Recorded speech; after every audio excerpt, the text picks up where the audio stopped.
Okay, so we are live with our Microbiology Journal Club Hangout, and we've got a good group today, and we're going to be talking about a paper on Myxococcus xanthus, which is a social bacterium that has a lot of different interesting aspects to its lifestyle.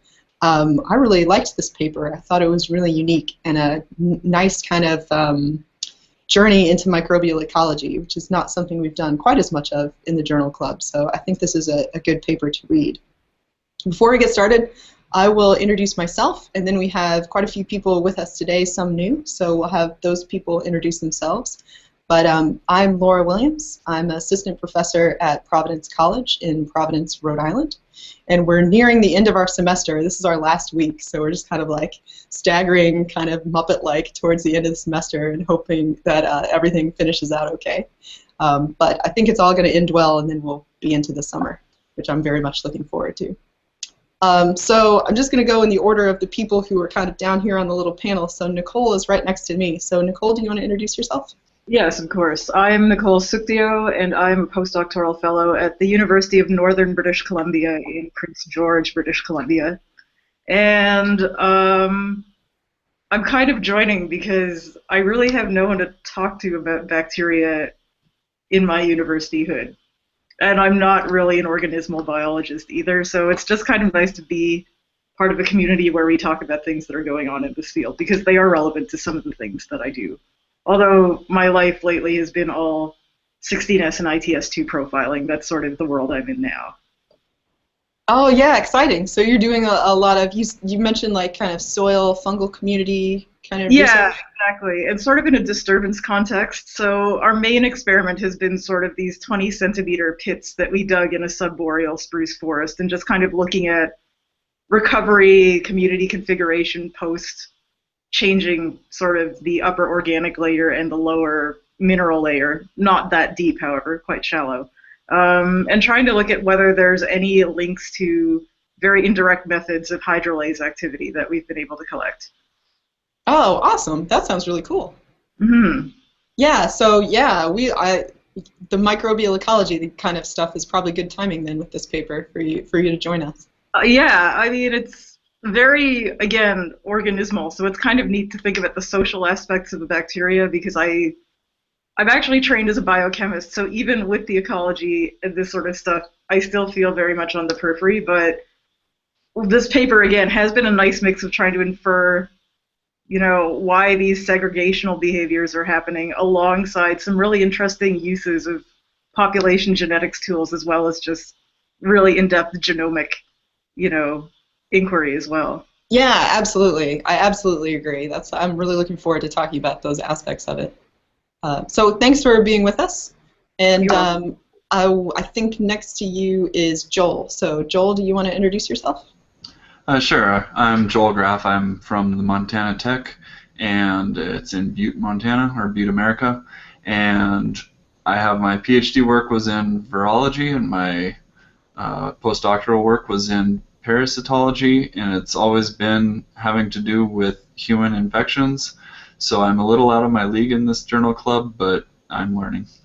And they mentioned CRISPR-Cas, so you still got it. You got an inroad there. Yeah. I tried to make a joke out of it in the email about what gene did they knock out? Yeah, that we could talk about. But they do make some really interesting points about CRISPR, so it'll be good to get to that part. Yeah. And then Emily, do you want to introduce yourself? Sure, I'm Emily. I'm a postdoc at the University of Alaska Anchorage, and I'm studying host microbe interactions in three-spined stickleback fish.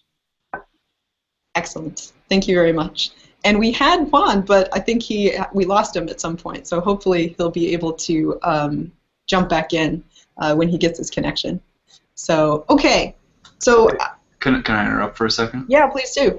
Was it Emily? Yes. Emily talking about her stickleback fish. There's a new podcast about evolution. It's called This Week in Evolution. It's from Vincent Racaniello. Nice. All those different ones. And the latest one was on evolution of pigeons, but it was a guy that had originally done stickleback fish. But probably Mike Shapiro, right? Yes, from Utah. Yeah. Yep. But anyway, it was a very interesting discussion. Just I'll throw that out there. Yeah, I didn't realize they'd started a so there's a This Week in Virology, This Week in Microbiology, and now there's a This Week in Evolution. There's also This Week in Parasitism, but that's about this month in parasitism or so. But I was just going to say that's a lot of weekly stuff. That is heroic to try to keep that going. I think that's pretty good. I'll have to check that out though. Thanks, Joel. mm-hmm. Okay, so we'll launch into the paper here. This is my 4-man screen share. It's this paper, which is a barrier of homologous recombination between sympatric strains of the cooperative soil bacterium Myxococcus xanthus.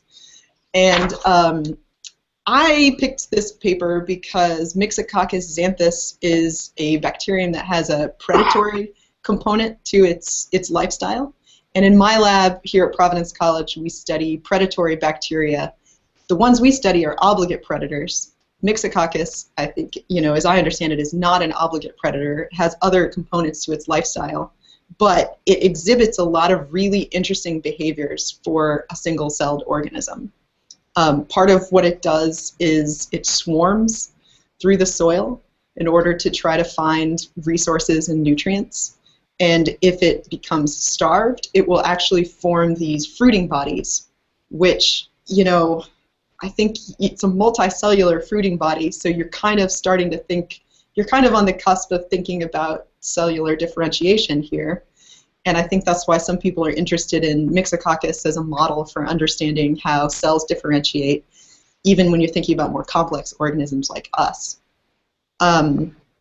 So there's a couple of things that they're looking at here, but as Nicole mentioned, they're kind of going to launch into looking at the differentiation amongst very closely related strains of this Myxococcus.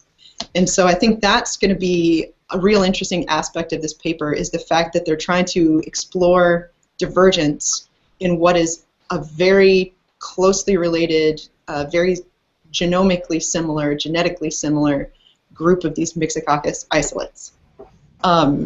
So I think Dave just popped in there. Do you want to introduce yourself really quick? Sorry, put you on the spot. Dave Balchus, Arizona, very tired. Just read the paper. Did what? I just read the paper, and I'm just read the paper. So you're ready to just go through it, right? Ready to go right through it. I'll just turn it over to you now. Yeah, so we were just giving a little bit of intro about Myxococcus. I don't have any background in Myxococcus. Dave, do you have any? Have you actually worked with it, or it's just kind of on your radar as a delta that does interesting stuff? It's on the radar. I know Greg Bellis's stuff pretty well, but other than that, I don't know anything about the kin discrimination. So. Yeah, so that was going to be one of the things I was going to mention. Is it's a really interesting system for looking at self-non-self discrimination in bacteria, which is not something that I really think of bacteria doing. And it makes so the thing that they kind of do it inherently, we just don't call it that, right? So anything bacteriocin or antibiotics is kind of self and non-self. It's just the behaviors that you layer on top of it make it interesting. So. Yeah, and that I was going to ask. Just because of the particulars of your projects, I was going to ask Nicole and Emily, like, if you're thinking about, because you're both thinking about microbial communities. Is part of your project going to be trying to kind of model interactions within a specific species, or are you pretty much looking at between species and not quite at the same scale that the fine scale that they're doing here? I'll go first since I've already opened my mouth. So with our work, the actual context for it was originally a grant for biodiversity monitoring along a liquefied natural gas pipeline. So a whole lot of this sort of idea of connecting to physiology of the organisms that were there were quite secondary to understanding, with the overall scheme, which really doesn't work that well at the microbial level. Like, are the organisms still staying there? Are they still performing the same biogeochemical function? And of course with soils, you run into some real problems with doing that when you start talking about bacteria or fungi, because there's also that partitioning of who's metabolically active, who's metabolically not active and just waiting for conditions to be right, and who's dead. And if you're primarily surveying that at the DNA level, as you probably might know if you saw Paul Carini's paper come through on the preprint archive, that trying to figure out who your real signal is for things that are alive is a big confounder, and we've known that would be an issue with ours. So talking about who's doing what in the soil or who's interacting is an issue, on top of the fact that when you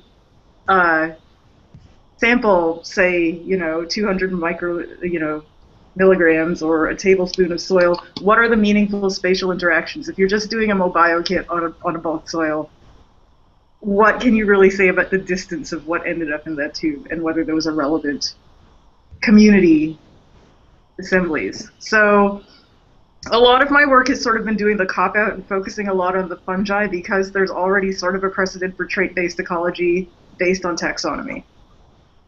I'm still not sure what I'm going to do with our bacterial data sets yet, and it's going to keep me up at night more often. But I mean, this is why it's nice to kind of look at a paper like this, because clearly, I mean, these are self-non-self discriminations that are happening on relatively intimate, millimeter, micrometer spatial scales. So they are relevant, but again, the question I leave open at the end of the paper, is this correlating to something like aggregate structures in soils, some sort of other physiological limitation that's creating the partitioning, or is it just don't take my resources?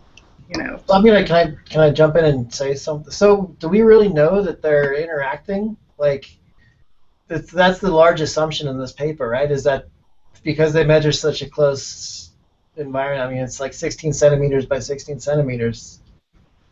It's assumed they're interacting, but they're... Yeah, I mean, I guess you're using the distance. Well, I'm not using the term distance metric the way you would use it in community ecology, but the distance metric of 16 centimeters by 16 centimeters, it's close enough to be interested in things that are genomically quite similar, I guess. But as you said, we don't know. We do know that phenotypically on a plate, they're setting up a boundary of some sort, though. Yeah, so and the interaction is the non-interaction. I mean, that's what they've been able to tease out as the phenotype. Right, and so by the interaction that you're talking about, it's this idea of these compatibility types, that there are Myxococcus single cells will swarm, and the idea, as I understand it, is that if you have clones that are compatible to form a swarm together, and then you have clones that will form a barrier with each other and not swarm together. That's what I picked up from it, from what I know of Myxococcus. As well. Yeah. Yeah, you get like at least in Proteus, it's where it's better known, where you get like a physical. It's not. You basically get a black dark line between them if they don't play nice with each other, and if they do play nice, they'll just kind of swarm all together. So. Got it. I mean, okay. It's basically like if you were to let your plate go for a week, it's the difference between telling whether it's like it would all just look like one swarm if they all interact, or it would be you'd see sectors if they didn't. Got it. Okay. And I don't want to jump too far ahead before Emily. I don't know if you had any thoughts about as from your perspective on your project working on. Are you guys going to be trying to look at specific interactions within a species or within a clade, or are you more broad than that? Yeah, good question. That's something that we need to figure out. So what I'll be working on, my focus will be looking at how microbial communities in stickleback guts respond to disruptions either from environmental contaminants such as perchlorate or from different concentrations of antibiotic exposure.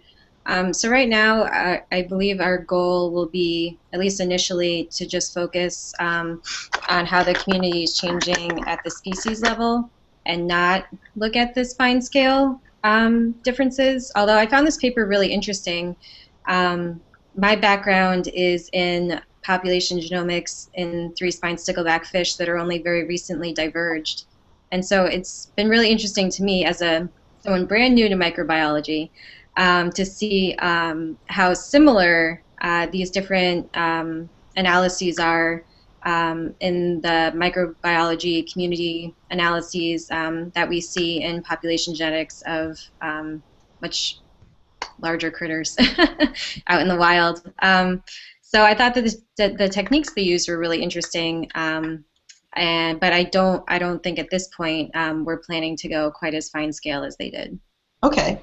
Yeah, that's a good perspective too, to think about, the population genetics in terms of a larger organism and the parallels that they're doing here too. Very cool.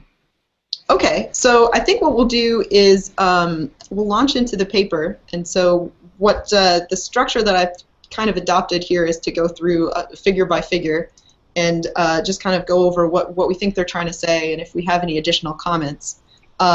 We've talked about this a little bit, but I'm going to try my screen share. Aha, we'll see if this works. You guys let me know if something really bizarre happens and like my sound cuts out or something for some reason. But we're going to see if the screen share. Can you guys see the figure? Yep. Awesome. Very cool. Okay, so this, and I don't know if you can see the arrow, but panel A on this first figure kind of gets at what we were talking about before, which is, I think this is a really neat idea. It's basically a 16 by 16 centimeter patch of soil that they then, as near as I could tell, split it into like a 10 by 10 grid and took a bunch of samples. This is a paper from, I think they said 2006. So these isolates, these clones were collected in the past, and they're now going to use these, now that they've got these tools to look at the genome, they're going to start to delve a little bit more into what they're seeing in terms of differences. So I had a couple of questions with this one, if anybody picked up on this. It looks like from what they're showing, when they took a sample, each sample is shown by a circle, and then the circles are only colored either no color or blue or green. So that tells me that did they never get a sample that had multiple genotypes isolated? So they never had a sample where they got both clade 1 and clade 5 in the same little spot on the grid? That was my impression, but I just wondered if anybody else read anything different. I think what they did was they just took the sample and I think their original sampling scheme kind of biased against that. Oh, okay. They were just looking for like whatever came of it, and then they pick, they would pick one per, I guess. Okay, that's what I was wondering, because I think it would mean something very different if they had only seen, if there was that much spatial separation that they were only getting a clone from one clade in one little part of the grid and a clone from another clade in another little part of the grid. That to me would mean something a bit different than if, like you said, if their sampling scheme kind of biased them, they just got one and then they stopped. And yeah, because they didn't know anything when they were doing this. They didn't know anything about interaction groups at all or anything. So they were sure. just they didn't have the phenotypes to differentiate multiple clones from a single sample. So. Yeah, fair enough. It's not a criticism of them. I just wanted to make sure that that didn't indicate that there was that wasn't evidence of some kind of spatial barrier. But we can't, from what it sounds like, we can't really conclude that because of their sampling. Okay, that clarifies that for me. And so then they've got this phylogeny over here, and they're showing. Let me move that down. There we go. So they're basically looking at. I think this is the one that's based on the maximum likelihood. So they're just looking across as much of the genome as they can. I think this is the conserved content of what you would call the core genome. So genes that are going to show up in all 22 of these isolates. They're going to do a big, huge alignment. They're going to do a big, huge maximum likelihood tree, and then they're coming up with these relationships. And they're seeing two separate clades that look to be quite diverged.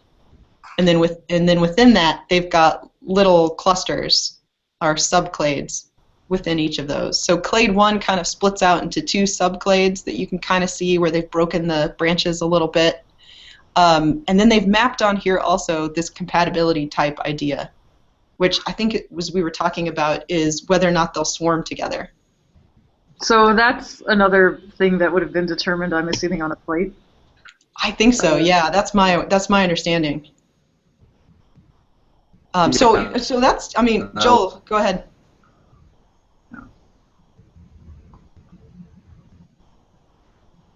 And I think that they looked at, three genes when they were doing this. whereas now they're looking at the whole genome. Yes, yeah, I think their initial classification was based on a subset of housekeeping genes.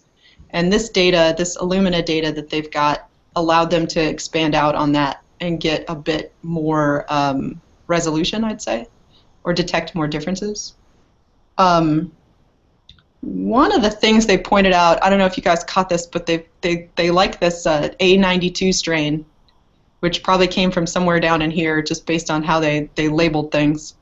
But that one they pointed out because its compatibility type doesn't match with where it's sitting on the phylogeny. So it's compatibility type 11, but then it's branching out and with this subclade up here at the top. So they come back to that one. That one kind of becomes an important illustration of one or two of the points they want to make. So they've kind of chosen to highlight that one at this stage.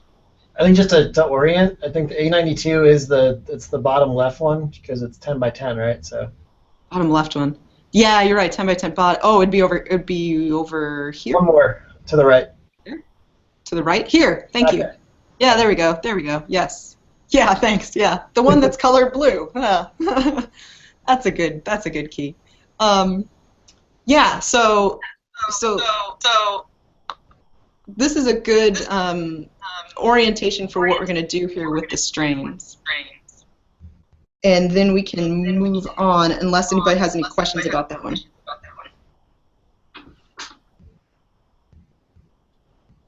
Good? Good?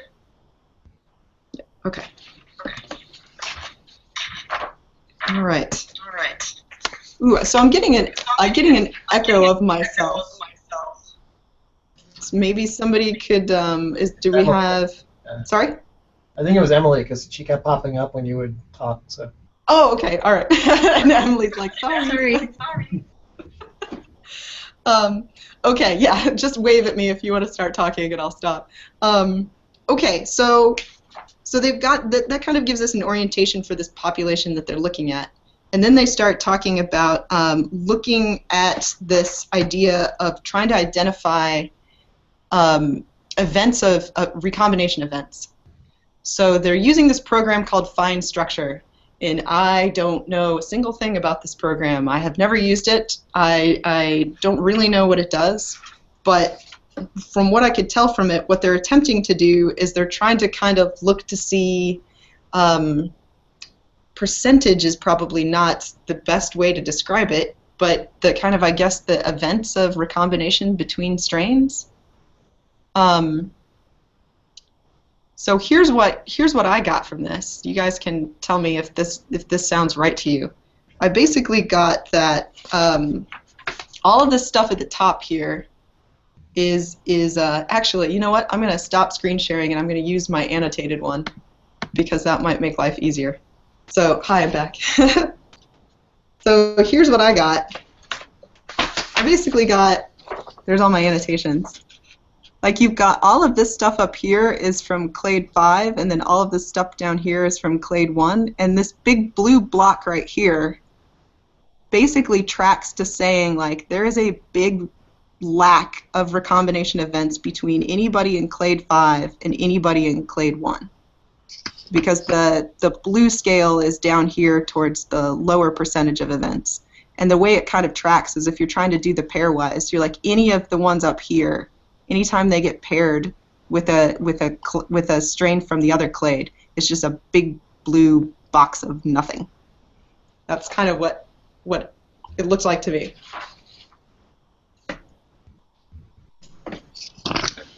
And the heat map kind of correlates with figure 1b. If you have two things that are really close together, like A51 and A93 on figure 1b, then it has a nice bright color. Right, exactly. Although I did think it was unusual, like this, we're back to this. These didn't, I kind of expected there might be more between, like this 1 and 2 here, but it doesn't really look like it. But maybe that's because they're actually not that closely related. You kind of expect that a little more between this set and this set.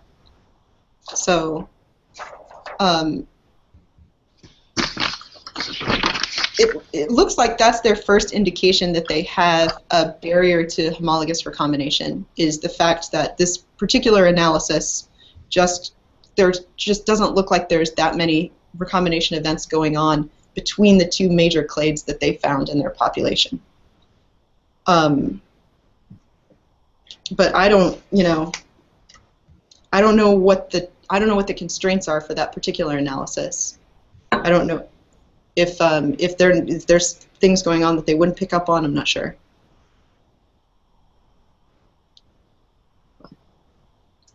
So, all right. Anybody got any thoughts about this one?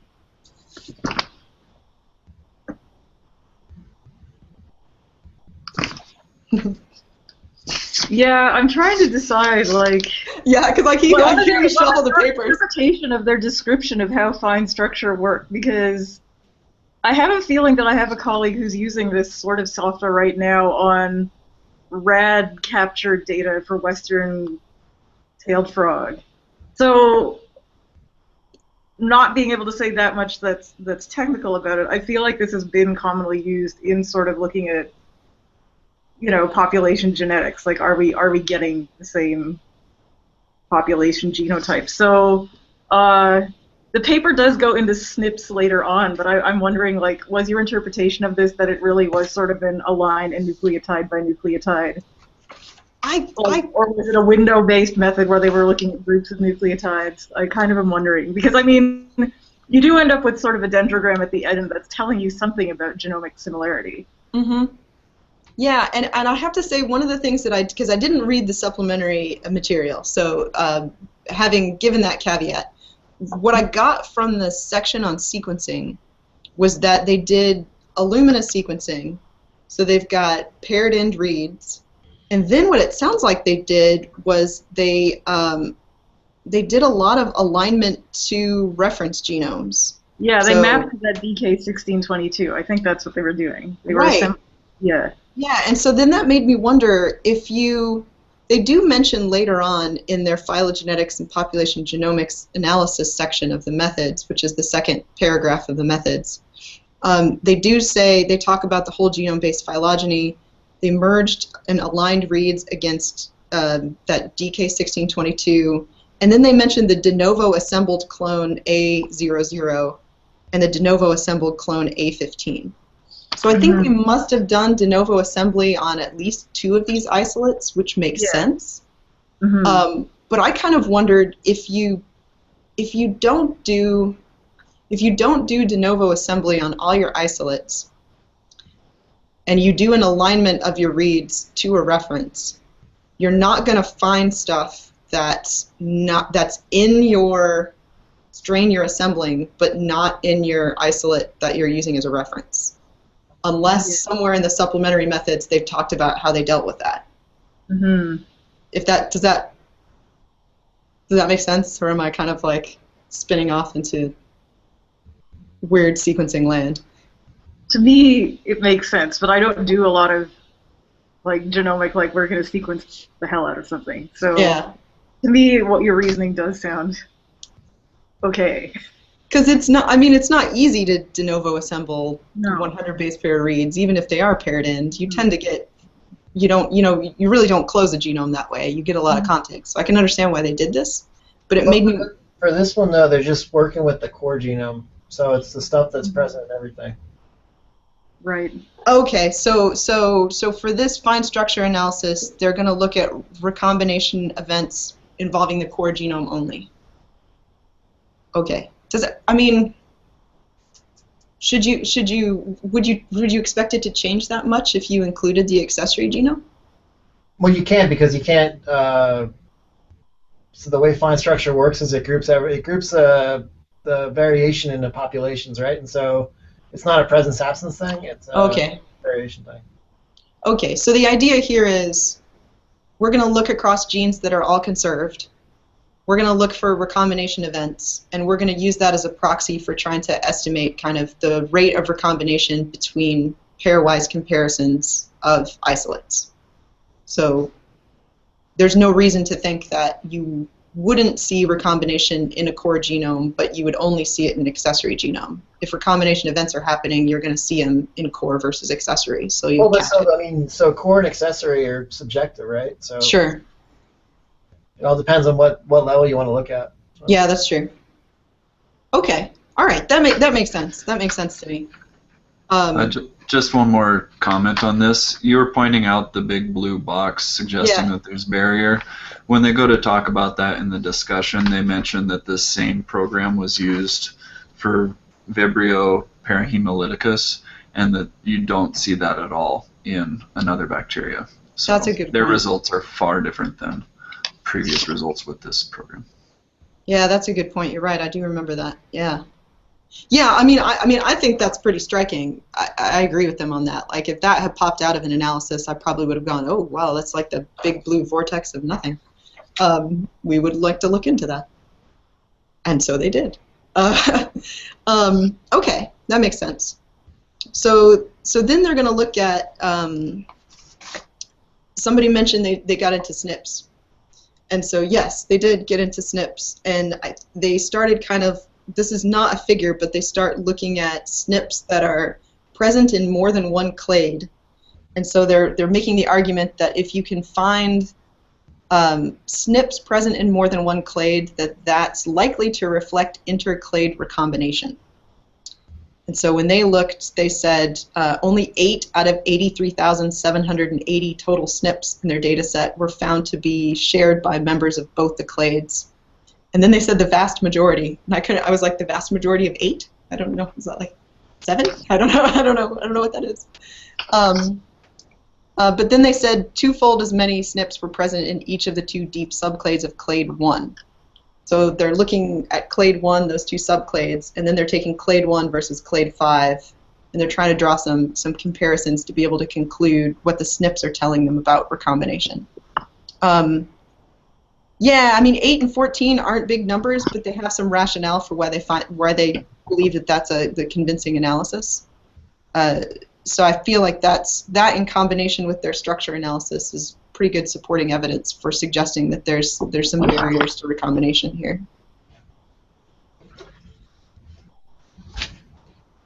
Is there? I mean, should you do stats on that, or do you just report? That's so small. Those numbers are. Could you probably? I don't know. That would really tell you much if you tried to do a stats analysis on that. But. It's just data, right? Like it's. Yeah. It trends in the right way, so. Even though clade 1 forms the 2 subclades, those members of those 2 subclades don't want to mix with each other, so you'd expect the number to be small for that as well, right? I mean, I think for me, both of those numbers are extremely small out of the total SNPs, and so it just suggests that even within clade 1 you don't get a lot of recombination, but maybe I'm reading that wrong. Yeah, that might be. Yeah, I mean, if you look back at the, I mean, there is within clade 1, you do get some patches of what looks like reduced recombination between these groupings. So that would be all this lighter blue stuff here. So yeah, that makes sense. Okay, so then they start talking about then they get into what we had just mentioned, which is the idea of the accessory genome. So up to now, from what we've concluded, they've been looking at conserved genes, so the core genome, genes that are found in all of these isolates. And then they decided that they wanted to look at changes in the accessory genome and compare this to the rate of amino acid substitution in the core genome. So the idea here is that they're going to, get to my page, there we are, that they're going to look at, so I thought this was interesting. So they're working with genomes that are closely related enough. There's a small enough genetic distance between them that they're going to. It says that we're going to address the rate of gene content evolution relative to changes in core genes by amino acid substitution. And then we get Dave cited. Saw that in there. It's like a Baltrus citation. And then the trick here is that if I understand correctly, they're saying, okay, there are horizontal gene transfer events happening all the time. more or less. But then those events are under selective pressure, and you may lose them because they're either deleterious or they're neutral. It's rare for them to be beneficial. So if you're looking at a long evolutionary time scale, you really won't see all of the events that happened. You're really only going to see the ones that have been retained because selective pressure is strong enough for those to stick around. Whereas if you look at genomes that have a very small amount of divergence, or there's been a much smaller evolutionary time period, you might see those events or evidence of those events because there hasn't been an opportunity for selection to get them out of the genome. That's how I read that. I did not know what they meant by statistically independent pairs of strains. I was wondering about that too, actually. I have a little note right there that's like, eh? Does anybody know what that means?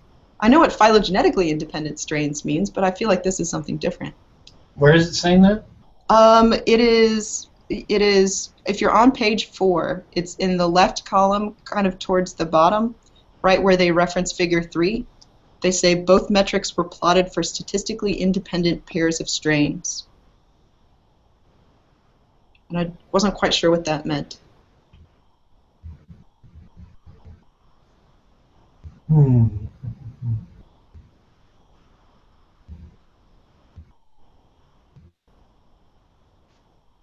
I don't know. I think they invented a word. They invented a word. Excellent, excellent. Yeah, I don't know. I mean, maybe that's something that's explained somewhere in the supplement that I just didn't have a chance to get to. Can I interrupt for a second? Please do. So maybe you did try to explain this, and I just wasn't able to follow. But how are they doing gene content changes versus amino acid changes? Isn't that like apples and oranges, or what does that mean? Maybe, Dave, do you have an explanation? I mean, so you have an idea for how much nucleotide change there is. So that's kind of the baseline. And then just the question is how you parcel out the gene gains and losses and whether you call things independent events or not, I guess is where it's coming from. So it's all based on like looking for that, like the rate of nucleotides, and then just seeing how many. I'm guessing they're just treating every gene kind of independently. Just how many gene gains or losses you need to explain everything in the tree versus the number of nucleotides you need to explain the number of nucleotide changes within that comparison set. Because you already have the phylogeny, you know how many SNPs are there. It's just asking, how many events need to happen to explain it. Yeah, there's a bit in the legend for figure 3 where they said that their gene content differences, I mean, this is I think, Dave, you mentioned this earlier, when you were saying the figure 2, the fine structure analysis, is not a presence-absence. I think their figure 3 data starts to get into presence-absence because they've got a bit where they say gene content differences are basically the number of orthologs that are either present in one genome and absent in the paired genome. So somewhere there's been either a gene loss or a gene gain. In a statistically independent genome. Whatever that means, in a statistically independent genome, exactly. Because it's a pair, we can't tell the direction, so you can't say whether that's been a gene loss or a gene gain. If you added a third, you might be able to make that conclusion, but they're not worried about that here. They're just saying, has the gene been subject to a loss or gain event in one of these two strains? And then the other thing they're going to be able to look for is it present in a different copy number in the paired genome? So if you have gene X, do you find a duplication event in the other strain, which would be probably a gene gain, but again, you don't know for sure. It could be that there were 2 copies originally and one was lost. It gets funky though, right? Because genes aren't gained and lost independently, and they don't count that. And I think that I feel like, not to harp on this, but I feel like the read alignment, the reference alignment assembly method, again, unless I'm missing something from the supplementary data, I think that is going to limit them here, because unless they're going to de novo assemble all this stuff, you are going off a reference. So you're only going to find, and I think that's what they're saying in this. I think they might actually be saying, I think they might actually be speaking to that limitation here, which is that, you know, you've got your reference and then you've stacked a reads from another isolate to it. And you're going to be able to see if there is a gene in the reference that's not in your isolate X. But you're not going to find genes that are in isolate X and not in your reference because there's nowhere for those reads to go. They'll just get shunted off somewhere. So perhaps they addressed that, but from what I read, I didn't see that. So this might actually even be a conservative estimate of gene content change, to be honest, because of the constraints of the way they're doing it. So you would, if that were true, if you did de novo assemble them, you might actually detect more gene content events than what they're reporting here. So that might be why they didn't mess with it, because they're like, well, this is conservative anyway, so on we go. Did that make any sense, Joel? Okay, good. All right. Okay, so then they come up with this. They're gonna plot this, and they've basically got what they're showing you here is I think it's amino acid changes. So just amino acid substitutions down here on the x-axis, and then they're showing you gene content changes on the y-axis. And if these rates were equal, they would get a slope, or they would get a line that looks like this. But in fact, they do not. When they plot their 11 statistically independent gene pairs, they actually see that the way this looks like it kind of comes out is, they said it was like an order of magnitude higher rate for gene content events versus amino acid substitutions. And I think they got that because if you track, like, there's 10 for amino acid changes, and if you go up to plot on the line, that's about 100 for gene content changes. So I think that's where they're getting their, it's an order of magnitude higher idea from.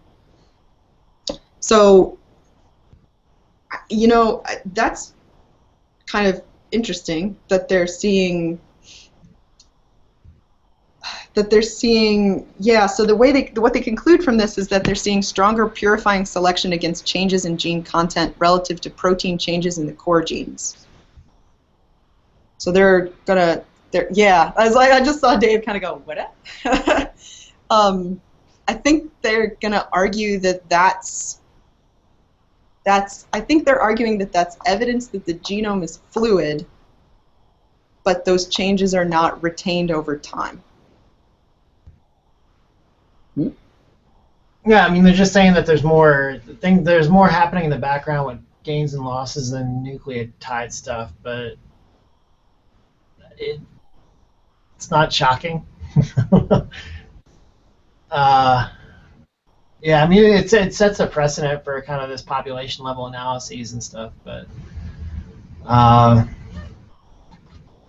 yeah, it's hard to say because we don't know. Like I said, there's so many different variables that factor into this that they don't take into account. That basically they're giving numbers to give numbers. Yeah. And I'm not sure what it means besides that. Yeah. I mean, I think getting at the idea of, I think on a broad scale, I think it is really interesting to think about what is the baseline rate or the background level of horizontal gene transfer events or genome flux events, whatever you would like to call it, because duplications are something they're including in here that probably are not always about horizontal gene transfer. If you get a gene duplication event, if you get a gene loss, that's not always a horizontal gene transfer event. So I guess it's better to say it is like genome flux. But so imagine like the extreme case of this where you've got 11 strain pairs and each strain pair differs by a plasmid that's 50 kb. I mean, that's a lot of genes that are gained and lost, but really there's only like 11 differences, right? So yeah, true. Yeah, but I think this is an interesting question to try to get at the idea of what's the baseline, what's the background of kind of genome flux that's going on, because then that gets at divergence within this population. So on a really fine scale, on a really short amount of time, what kind of flux is happening in the genome that's then being subject to selective pressure?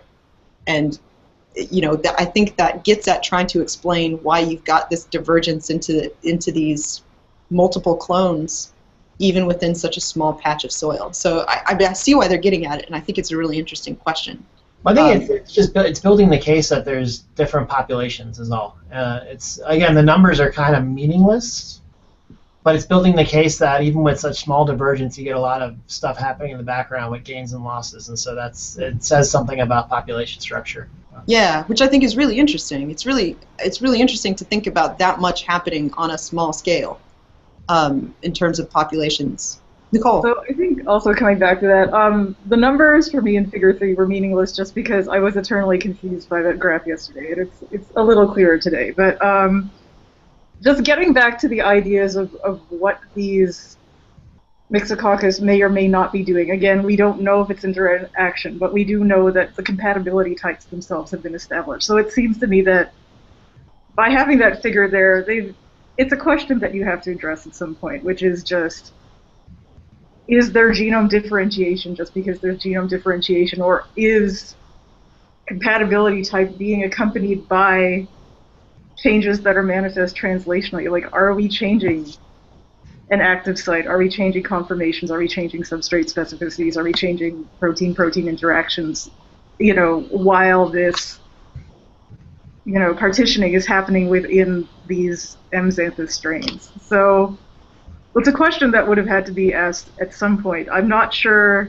how I feel about this as an analysis to deal with it, but as you said before, assembly is going to cause some problems. This is still a way of looking at the sequence data as it is to diagnose what the genomic event leading to these differentiations or these divisions in the dendrogram are. So that's kind of all I have to say about that, really. You do really at some point need to look at things that translate into gene products also being in flux for what they are, while this event, whatever this event is, when we get around to interpreting it means. Yeah, absolutely. I think that's a great point, and I think that's a good perspective to kind of bring to it. They did have to talk about this, Yeah. and then you get into, not to kind of that's a really good segue into their next section, which is trying to, as you were just saying, trying to kind of talk a little bit about functional variation in the accessory genome. Joel, were you trying to jump in there? Yeah, I was just going to say, before we move on to the next figure, I'm going to ask a question I should have asked at the very beginning, and that is, what's the difference between a core genome and an accessory genome? Are they separate pieces of DNA, or are they just, because I think, Dave, you mentioned that it's somewhat subjective, and then I pictured them as separate pieces of DNA. They're not separate pieces of DNA. They can be, but they don't have to be. So think of accessory genomes as whatever strains you want to define as what you're looking at.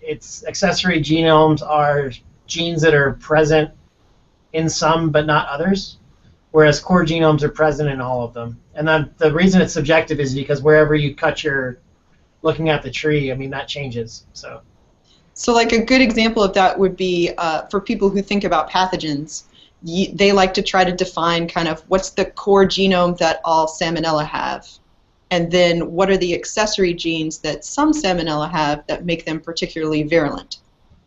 So they'll look at things like, well, all Salmonella have this particular metabolic pathway because they have to in order to make energy, but then some Salmonella have this suite of toxin genes, and that's why they're bad news, kind of a thing. So you can get core genes and accessory genes that sit on the same chromosome, and the accessory genes are differentially present, definitely with the caveat that Dave brought up, which is it all depends on where you put your cutoff as to what you're going to call a group that you're going to compare for core versus accessory. But the accessory genome can be like interspersed throughout the core genome, or because my bacterial genetics is very poor, but I have heard of like pathogenicity islands, and there I'm thinking of all the genes together. Yeah, they don't have to be. Think of it in terms of every gene is equal in terms of looking for presence and absence, and so sure they'll cluster into islands for like ecologically relevant islands, but that doesn't mean that certain genes won't be lost in strains that are just single genes that are lost too. And it's not necessarily related to anything ecological. It might just be like some have a certain IS element and the others don't. Okay. I come at this from a very eukaryotic point of view, and I guess what I'm kind of forming a model in my head is to have the core genome be like your housekeeping genes, when your accessory being the variable ones that could be expressed in one or another. I guess that's not quite right, because that's... Well, I think that is a way that some people talk about it. So I think you'll see that language used to discuss it. There's probably a lot of debate within people who are more active than I am in that field about whether or not that's something you should say. But in this paper themselves, they used the term housekeeping genes that they originally used to do their typing.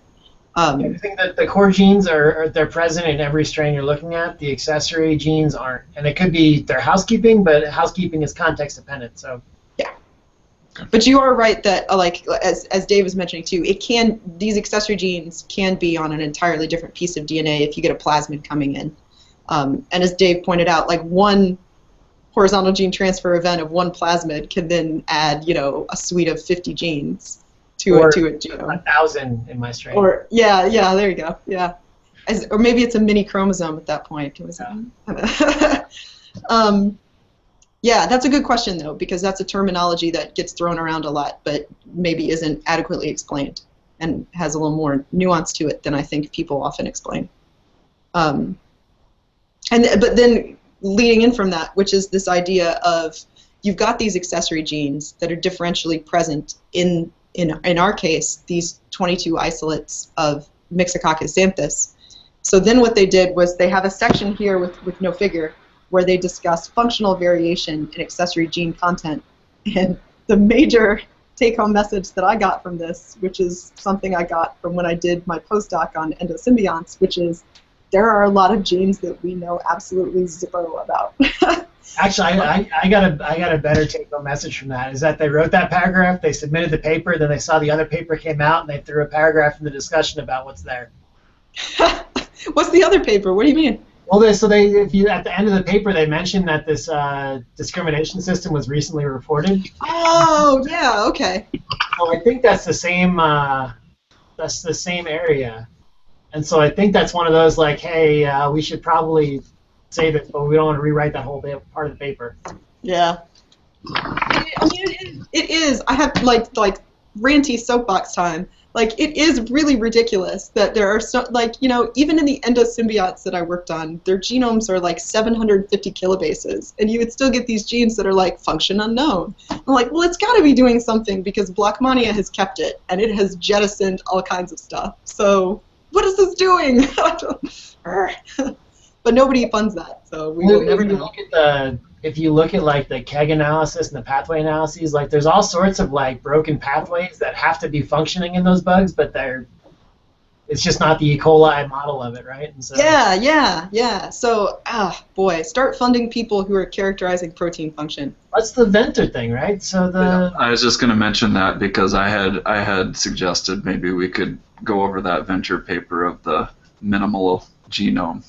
But, yeah, I saw your note and I hadn't had a chance to follow the link yet. Okay. But yep. I'm kind of stealing Dave's point, but the thing that's really cool about that Venter paper is that they got it down to like 500 genes to have a bacteria, and like a third of them, they don't know what the function is.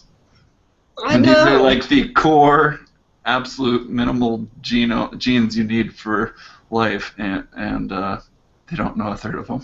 I know. There's a place for characterization of protein function for sure. Some hardcore wet lab biology. Yeah. So then there's a lot of stuff they don't know, but then they do talk about CRISPR-Cas. So it's the return of CRISPR-Cas. And they kind of stick a toe in the waters of maybe this is why there's a barrier to homologous recombination. We don't know, and then they kind of left it. So my guess is that there's somebody furiously working on this to try to see if that's what's actually going on. But it's, you know, I guess that's a reasonable place to start. Well, but you have it. So the thing that annoys me about that though is you have the spacer sequences, so you can tell if it's actually targeting them or not. So. They talked a little bit about the spacers, right? But I don't think they went into great detail. But you have the spacers and you have the genome, so you know they're either going to match or they're not going to match, right? Oh, true. Yeah. What I mean, do you think that's likely that this is the explanation for the lack of recombination between the two clades? No, that would be like extremely localized, right? And if they're transformable, because they also said they don't know how these guys are recombining, but if it's transformation, that's just going to block transformation by like a small fraction of the genome. It's not going to block transformation of the whole genome. So it's got to be up. My guess is it's got to be upstream of that, and it's got to be when they're meeting, and then that's where these secreted toxin things kind of come into effect. But got it. Yep. Yeah. So I mean, that section is basically a whole lot of we don't really know yet, which is understandable.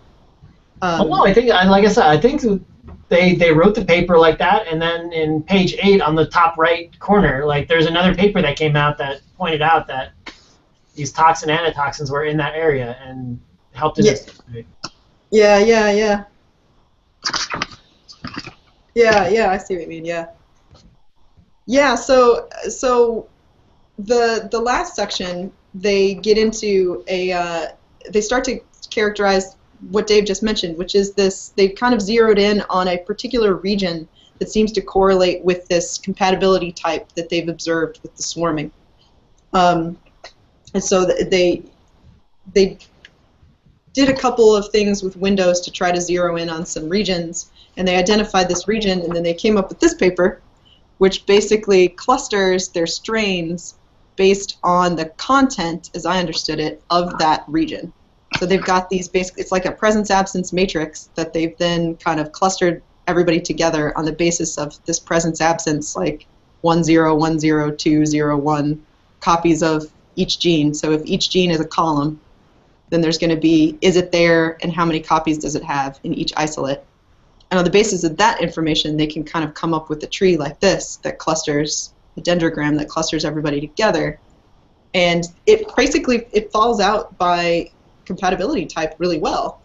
So that was, I'm sure they were pretty happy to see that. And there's convergence in A92, right? So that's the other thing, is that A92 is exactly the same. Yeah, that's exactly what I was going to say. And I was like, and our friends A92, which they were careful to point out in Figure 1, they've now shown, aha, like this is, it clusters where it would be based on compatibility type, plus it has a genomic region that looks, you know, exactly like it should look in with the rest of its little buddies in that one. And so the topper of all this too is that it's basically like, I think they said 2 or 3 prophage, so there's the potential here for, you know, there's interactions, but also they could theoretically switch their compatibility type pretty easily if they just get transduced by that phage somehow. Oh, I didn't even really think about that. Oh, that would be interesting. Yeah. I think that's what happened to A92 potentially. Okay, yeah, that would make sense.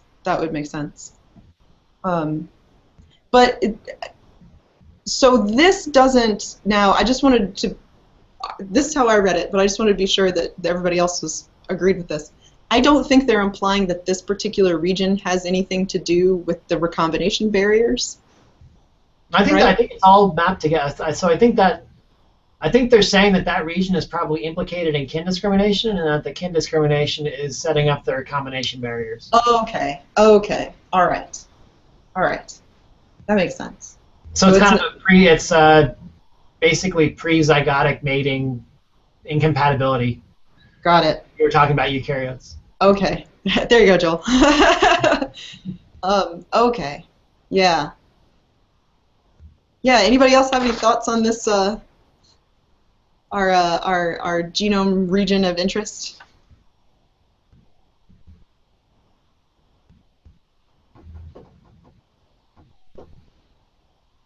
Salmon color is good. I don't know. There we go. Yeah. Okay. So it's at about 4 o'clock. I don't want to keep people too much more than an hour. So you know, if we kind of move into the discussion here, and Nicole, you brought a couple of these points up already about the idea of how are they going to explain, like, is it spatial relationships? Because you were talking about the particulars of. By the way, so. Oh, do you? Okay, see you, Dave. I'll see you. So you were talking about the particulars of being in a soil environment, and are they going to be interacting? And they discussed that a bit here, which as somebody who doesn't work in soil, I thought was good. So they kind of run through what some of the potential sources of the barrier to recombination could be.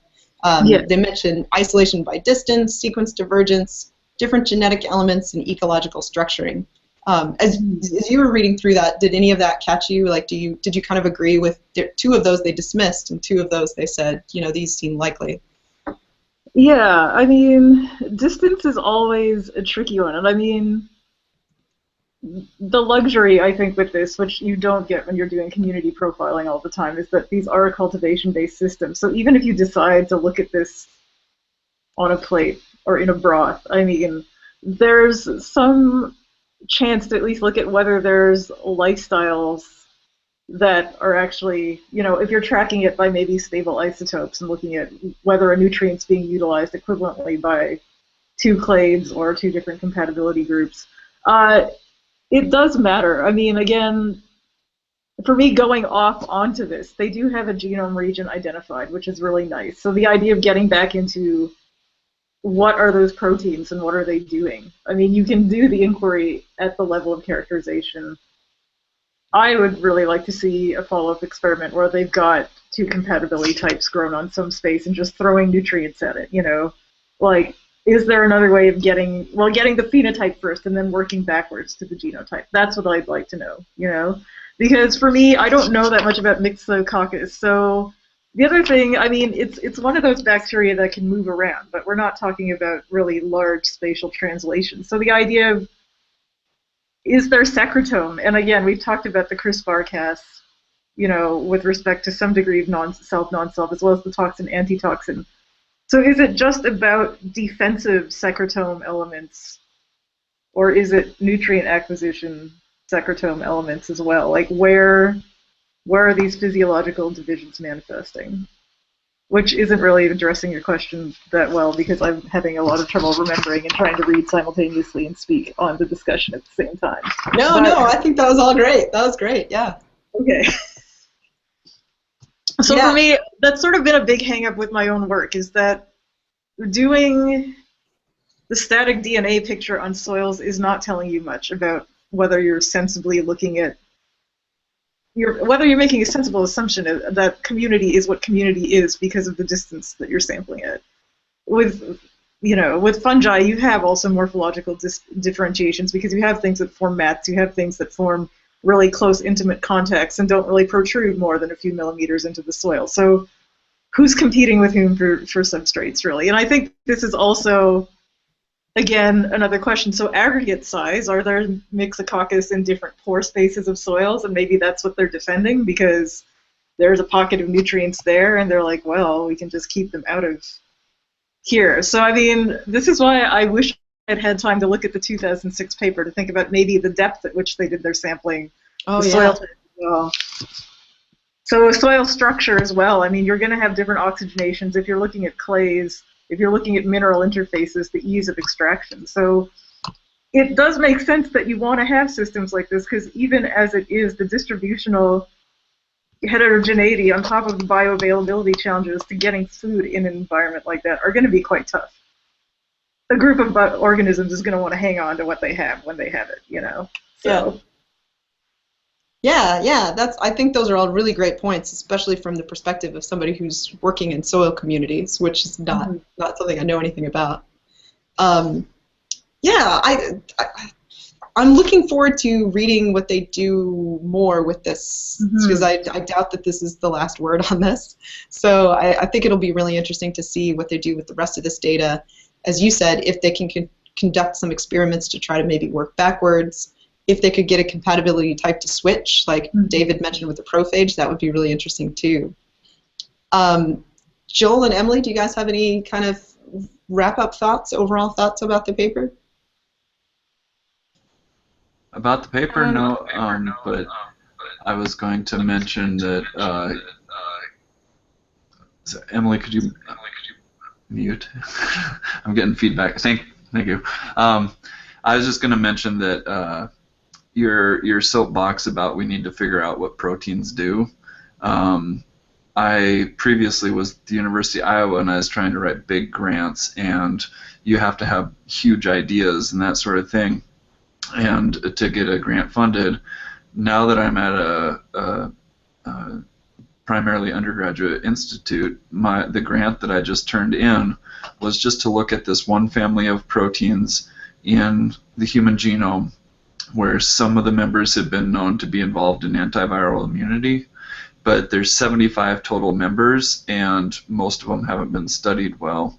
And I'm just proposing to throw them into yeast 2 hybrids, see what they interact with, and go from there.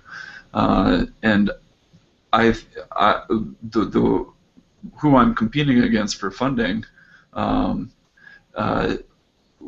I think that I have a chance for getting funded to do that. So, this sort of characterization is maybe something that might just have to trickle down to undergrad research, since it's not, fancy enough to get huge R01s or that sort of thing.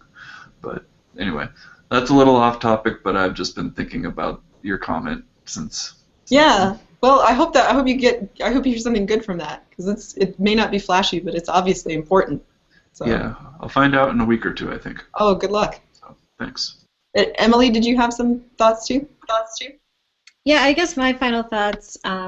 I think this seems like a really interesting model organism for looking at the origins of diversification. And I think piggybacking off of Nicole's comments about whether these different clades are spatially segregated, I guess what I'm wondering is it would be really interesting to find out if these clades originated in sympatry or allopatry, so whether there was an ancient period in which the two clades were spatially segregated, and then at that point they evolved into these different clades, or if it actually occurred in sympatry. And if it was sympatric diversification, then that would be, I think, particularly interesting, because these are questions that are often asked using fish, and it can often be really difficult to find instances of sympatric divergence in wild fish populations. So bacteria could be a cool way of getting at that, if that makes sense. Yeah, that does. And there's your future research track for your when you're done with your postdoc. Yeah, that's great. Okay, so as I said, I don't want to keep people too much longer than an hour, so I think we'll close it out here. I thought this was a great paper. Thanks to everybody for being here, because that was a really nice conversation, and I think everybody brought something a little bit different expertise-wise, so that led to a good chat about it overall. A really quick announcement. Ignorance. Hey, there's always got to be somebody to ask the good questions of, like, explain these terms, because we'll just forge ahead if we know them. A quick point about the journal club itself, and we're going to transition in the summer into a book club, which is selfishly motivated by this person right here, who has to pick a new text for one of the classes I'm teaching in the fall. So I'm going to kind of audition 3 books, and they're going to be general microbiology for the public type books. So I'm going to be reading them from the perspective of thinking about, are they a good thing for non-majors to read in a natural sciences course where they're supposed to be learning about microbiology. We got 2 of those picked out. One is called Pandemic. Karen picked it out, so we might do that one in June.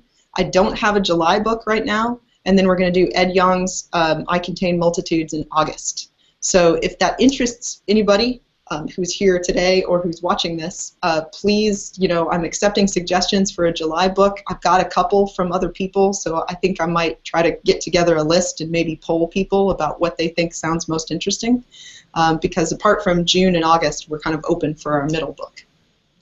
I've been kind of looking at that Pandemic book, and I've been thinking about it or Spillover by David Quammen, but you're making the choice for me, thanks. Okay. Yeah, so I will read Pandemic in June. So we'll see how that one goes, and if that might be a good text. Okay, that's all I've got. So I'll let everybody go now. Thanks very much for being here. I really appreciate it. Hopefully you guys got something out of it. I definitely did. I was happy to read this paper. And please keep an eye on the website where it'll start to update with the book club details. And if you guys have any thoughts, feel free to tweet me. I'm at microwavesci.